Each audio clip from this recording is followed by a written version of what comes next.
Hello everyone, कैसे हैं आप सब। अभी हाल ही में जो है एग्रीकल्चर इंफ्रास्ट्रक्चर फंड को जो है कैबिनेट ने अप्रूवल दी है।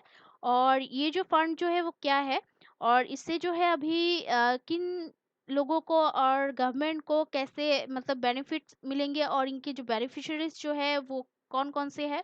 और इसके अलावा भी इसका जो मतलब बाकी जो इसकी मतलब शुरुआत कब हुई थी, लॉन्च कब किया गया था, इसका उद्देश्य ऑब्जेक्टिव क्या है और इसकी जो मतलब फीचर्स जो है, ड्यूरेशन जो है, वो सब क्या है, तो उनके बारे में जो है हम आज के इस वीडियो में डिटेल में डिस्कस करेंगे, जो कि आपके एग्जाम पॉइंट ऑफ व्यू से बहुत ही इंपॉर्टेंट होगा। और जो भी आप कम्पिटिटिव एग्जाम्स के लिए प्रिपरेशन कर रहे हैं उन सब के लिए भी बहुत ही फायदेमंद होगा। तो इस वीडियो को जो है एंड तक जरूर देखिएगा। और अभी तक अगर आप लोगों ने हमारा चैनल सब्सक्राइब नहीं किया है तो प्लीज सब्सक्राइब कर लीजिए और साथ ही साथ बेल आइकन भी दबा दीजिए ताकि आपको अगला नोटिफिकेशन मिल सके। और साथ ही जो है हमारे वीडियो को एंड तक देखने के साथ साथ प्लीज लाइक करना मत भूलिएगा। तो चलिए आज का ये जो डिस्कशन है वो अभी शुरू करते हैं। तो अभी हाल ही में जो है इंडियन कैबिनेट ने जो है जो कि मतलब कृषि अवसंरचना कोष के अंतर्गत जो है केंद्रीय क्षेत्र की वित्त पोषण सुविधा योजना में जो कुछ संशोधनों को मतलब मंजूरी दी, यानी कि जो क्या एग्रीकल्चर इंफ्रास्ट्रक्चर जो फंड जो है तो उसको जो है केंद्रीय मंत्रिमंडल यानी कि इंडियन कैबिनेट ने जो है उसके अंडर अभी central sector scheme of financing facility उसमें जो है कुछ जो मॉडिफिकेशंस जो है उसके लिए अप्रूवल दी है। और इसकी जो है अभी कुछ मतलब इसको लॉन्च कब किया गया था, इसका उद्देश्य क्या, तो उनके बारे में जो है हम थोड़ा सा अभी आगे जानते हैं। तो इसको जो है 2020 में लॉन्च किया गया था। और इसको जो है कोविड 19 संकट के विरुद्ध यानी कि कोविड 19 क्राइसिस के अगेंस्ट जो है प्रोत्साहन पैकेज के रूप में इसको घोषणा किया गया था 20 लाख करोड़ रुपए के साथ। इसको मतलब शुरुआत करने के लिए घोषणा किया गया था। अभी इसका जो है इसका उद्देश्य भी ऑब्जेक्टिव भी है, वो क्या है थोड़ा सा जानते हैं। तो अभी जो है फसल उपरांत बुनियादी ढांचा प्रबंधन और सामुदायिक कृषि परिसंपत्तियों के लिए जो है व्यवहार्य परियोजनाओं में जो है निवेश हेतु मध्यम लंबी अवधि के ऋण वित्त पोषण की सुविधा प्रदान करना। तो ये जो है ये अभी क्या मतलब करता है कि जो कि post harvest management infrastructure and community farming assets के लिए जो है अभी जो कि इन्वेस्टमेंट इन वायबल प्रोजेक्ट्स जो है उसके लिए अभी जो कि मीडियम लॉन्ग टर्म डेब्ट फाइनेंसिंग फैसिलिटी जो है उसको अभी ये प्रोवाइड करता है।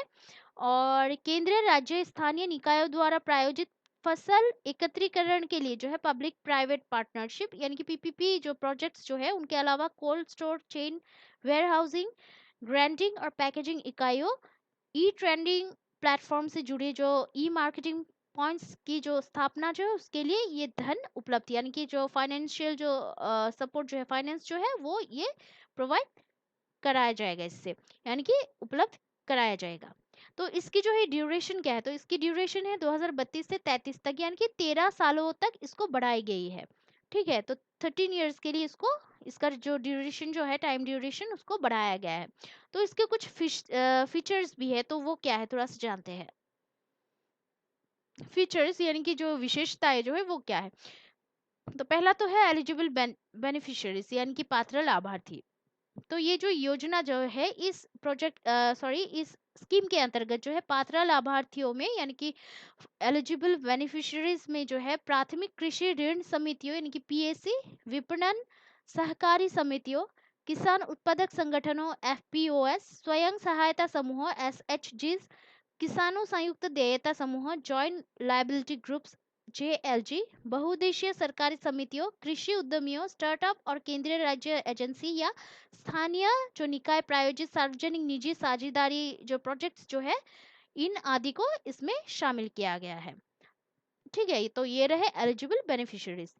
और ये जो है ये राज्य एजेंसियों और कृषि उपज विपणन यानी कि समिति यानी कि एपीएमसी जो है कृषि उपज विपणन समिति उनको उनके साथ साथ जो है सहकारी जो कि संगठनों एफपीओ तथा एसएचजी के जो संघों के लिए जो है अभी पात्रता इसमें बढ़ा दी गई है। तो ये रहे एलिजिबल बेनिफिशियरीज। तो इसके बारे में उसके बाद जो है आता है कि फाइनेंशियल सपोर्ट। तो इसका जो है अभी वित्तीय सहायता कैसा है, तो पात्र लाभार्थियों को जो है ऋण के रूप में, यानी कि एलिजिबल बेनिफिशियरीज को जो है ऋण के रूप में जो है, लोन के रूप में जो है बैंकों और वित्तीय संस्थानों द्वारा 1 लाख करोड़ रुपए प्रदान किए जाएंगे। पुनर्भुगतान के लिए जो है अधिस्थगन न्यूनतम 6 महीने और अधिकतम 2 सालों के अधीन भिन्न हो सकता है। अभी उसके बाद आता है इंटरेस्ट सबवेंशन, यानी कि ब्याज सबवेंशन। तो लोन पर जो है 2 करोड़ रुपए की सीमा तक 3% हर साल जो है हर साल की दर से ब्याज सबवेंशन होगा। और ये जो है ये सबवेंशन ज्यादा से ज्यादा जो है 7 साल की ड्यूरेशन के लिए उपलब्ध होगा, टाइम ड्यूरेशन के लिए। तभी उसके बाद आता है कि CGTMSE स्कीम। तो वो क्या है, तो ये जो योजना जो है ये अभी इस वित्त पोषण सुविधा से ऋण प्राप्त करने वाले पात्र उधारकर्ताओं को जो है 2 करोड़ रुपए तक के ऋण हेतु सूक्ष्म और लघु उद्यमों के लिए जो है क्रेडिट गारंटी फंड ट्रस्ट, यानी कि credit guarantee fund trust for micro and small enterprises CGTMSE scheme के तहत जो है क्रेडिट गारंटी कवरेज ये उपलब्ध होगा। ठीक है, तो ये CGTMSE स्कीम क्या है, आप लोगों को अभी पता चल गया है। तो अभी उसके बाद आता है इसका प्रबंधन कैसा है। तो ये जो है कोष का प्रबंधन और निगरानी एक ऑनलाइन प्रबंधन सूचना प्रणाली, यानी कि management information system MIS platform के माध्यम से जो है की जाएगी। और ये जो है ये सभी योग्य संस्थाओं को कोष के तहत ऋण हेतु जो है आवेदन करने में सक्षम बनाएगा, यानी कि ये अप्लाई कर सकते हैं और इसी के जरिए जो है इसको मतलब एलिजिबल बनाएगा। मतलब ये जो है सभी जो योग्य जो संस्थाएं जो है उनको कोष के तहत, यानी कि फंड के तहत जो है अभी लोन के कारण जो है अप्लाई करने के लिए, लोन के लिए अप्लाई करने के लिए ये एलिजिबल बनाएगा। देन वास्तविक समय अर्थात रियल टाइम निगरानी और प्रभावी प्रतिक्रिया सुनिश्चित करने के लिए जो है राष्ट्रीय, राज्य एवं जिला स्तर की निगरानी समितियों का जो है ये गठन किया जाएगा इसके लिए। ठीक है, तो अभी आज के लिए इतना ही था इस वीडियो में। कल हम फिर मिलते हैं ऐसे ही एक टॉपिक के वीडियो के एनालिसिस के वीडियो के साथ। तो तब तक के लिए जो है हमारा जो वीडियो जो है उसको देखते रहिएगा, लाइक शेयर सब्सक्राइब करना प्लीज़ मत भूलिएगा हमारे चैनल को। कोई अगर सुझाव हो तो कमेंट करना प्लीज़ मत भूलिएगा, क्योंकि आपका ये जो सपोर्ट है वो हमें बहुत ही मोटिवेट करता है हार्ड वर्क करने के लिए और ऐसे वीडियोज़ को आपके सामने प्रस्तुत करने के लिए। क्योंकि ऐसे वीडियोस को बनाने के लिए जो है हमें बहुत ही रिसर्च की ज़रूरत होती है और परिश्रम करनी पड़ती है। तो आशा करती हूँ हमारे परिश्रम को आप लोग सपोर्ट ज़रूर करेंगे। So please keep supporting us, और कोई अगर सुझाव हो तो कमेंट करना प्लीज़ मत भूलिएगा। So keep watching our videos, like share and subscribe. Take care, जय हिंद।